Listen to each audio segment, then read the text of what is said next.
नमस्कार। क्या आपने कभी सोचा है कि भारत का संविधान, जो दुनिया का सबसे लंबा लिखित संविधान है, हम्म। आखिर बना कैसे? आज हम इसी दिलचस्प सफर पर मिली जानकारी को थोड़ा खंगालेंगे। नमस्कार। बिल्कुल। और ये सोचना भी चाहिए। ये सिर्फ एक कानूनी दस्तावेज मतलब वैसा नहीं है। ये तो एक नए आज़ाद भारत की उम्मीदों और मूल्यों को गढ़ने की पूरी कहानी है। हाँ, और देखना यह है कि इतने सारे अलग-अलग विचार वो एक दस्तावेज में कैसे पिरोए गए। जी। तो हमारा मकसद है इस पूरी प्रक्रिया के जो अहम पड़ाव हैं और इसकी बारीकियों को समझना।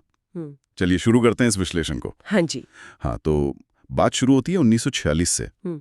संविधान सभा का गठन हुआ। हम्म। जानकारी के मुताबिक इसमें करीब 389 सदस्य थे, हम्म। मतलब भारत के अलग-अलग हिस्सों और समुदायों से। बिल्कुल। और ये जानना बहुत जरूरी है कि ये सदस्य सिर्फ चुने हुए प्रतिनिधि ही नहीं थे। ये उस दौर के बेहतरीन दिमागों में से थे असल में। अच्छा। और यहाँ हाँ, ड्राफ्टिंग कमेटी यानी मसौदा समिति के अध्यक्ष के तौर पर डॉक्टर बी आर अम्बेडकर की भूमिका वो तो बहुत ही अहम हो जाती है। हाँ, वो तो है। कई दस्तावेज बताते हैं कि उन्होंने अलग-अलग विचारों को समेटने और एक क्या कहते हैं ठोस प्रारूप देने का मुश्किल काम संभाला था। बिल्कुल सही। और यहीं से कहानी और भी दिलचस्प हो जाती है ना? सभा में हर छोटी बड़ी बात पर जोरदार बहसें हुई। हाँ, मौलिक अधिकारों से लेकर सरकार के ढांचे तक हर चीज पर। सुनने में तो ये भी आता है कि कुछ बहसों में माहौल काफी गर्म भी हो जाता था। जी हाँ, बिल्कुल। जो जानकारी उपलब्ध है वो यही इशारा करती है कि सदस्यों ने दुनिया भर के संविधानों का गहराई से अध्ययन किया। अमेरिका, ब्रिटेन, आयरलैंड, कनाडा और भी कई।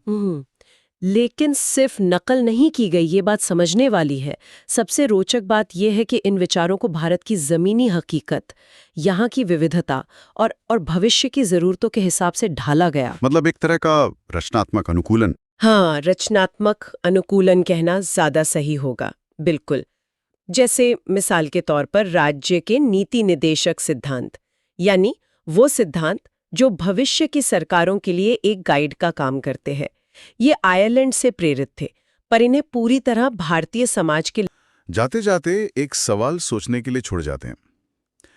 जिस तरह संविधान सभा ने उस समय की चुनौतियों का सामना करते हुए वो एक सर्वसम्मति बनाने की कोशिश की, क्या आज के दौर में हम उसी संवाद और समायोजन की भावना से अपनी चुनौतियों का सामना कर पा रहे हैं?